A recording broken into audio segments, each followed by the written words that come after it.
ઉપલેટા નગરપાલિકા દ્વારા આયોજિત 10મા તબક્કાનું સેવા સેતુ કાર્યક્રમનું આયોજન કરાયું છે। રાજકોટ જિલ્લાના ઉપલેટા નગરપાલિકા આયોજિત સેવા સેતુ કાર્યક્રમ સર ભગતસિંહ કન્યા શાળા તેમજ બાપુના બાવલા ચોક ખાતે યોજવામાં આવ્યો હતો। રાજ્ય સરકારની પ્રજાલક્ષી યોજનાનો લાભ પ્રજાને સતત મળતો રહે અને વહીવટમાં કાર્યક્ષમતાને પારદર્શકતા સંવેદનશીલતાને જવાબદારીપણું સક્ષમ બને એ માટેના ગુજરાત સરકારના સંકલ્પને સાકાર કરવા સેવા સેતુનો 10મા તબક્કાનું અભિયાન અંતર્ગત ઉપલેટા નગરપાલિકા તરફથી સેવા સેતુ કાર્યક્રમ યોજવામાં આવ્યો, જેમાં આધાર કાર્ડ, સલંગ મોબાઈલ નંબર પરિવર્તન, રાશન કાર્ડમાં નામ દાખલ કરવું, નામ કમી કરવું, કુંવરબાઈનું મામેરું, સહાય યોજના, કસ્તુરબા પોષણ સહાય યોજના તેમજ દિવ્યાંગતા પ્રમાણપત્ર તેમજ હેલ્થ વેલનેસ કાર્ડ તેમજ આવકના દાખલા, રહીશના દાખલા, ઘરેલું નવા વીજ જોડાણ માટેની અરજીઓ, આધાર કાર્ડ, બેંક એકાઉન્ટ સાથે જોડાણ, મોબાઈલ નંબર, બેંક એકાઉન્ટનું જોડાણ સહિતની માહિતીઓ આપવામાં આવી હતી।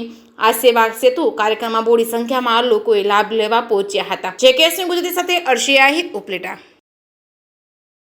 ચીફ ઓફિસર ઉપલેટા નગરપાલિકા આજે ઉપલેટા શહેરના સેવા સેતુ કાર્યક્રમના 10મા તબક્કાનું આયોજન ભગવતસિંહજી કન્યાશાળા ખાતે થયેલ છે।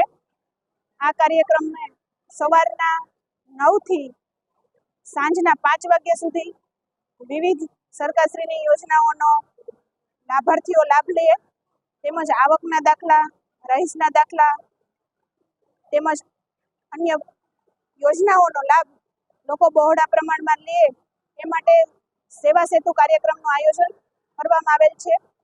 આ કાર્યક્રમ સવારના 9 વાગ્યે માનનીય ધારાસભ્ય શ્રી મહેન્દ્રભાઈ પાડલિયા સાહેબ, મામલતદાર સાહેબ શ્રી ની ઉપસ્થિતિમાં દીપ પ્રાગટ્ય કરી અને પ્રજાને આ યોજનાઓનો લાભ માટે ખુલ્લો મૂકવામાં આવેલ છે। તો શહેરના તમામ વોર્ડના નાગરિકો બહોળા પ્રમાણમાં આ કાર્યક્રમનો લાભ લે એ માટે મારી સૌને અપીલ છે।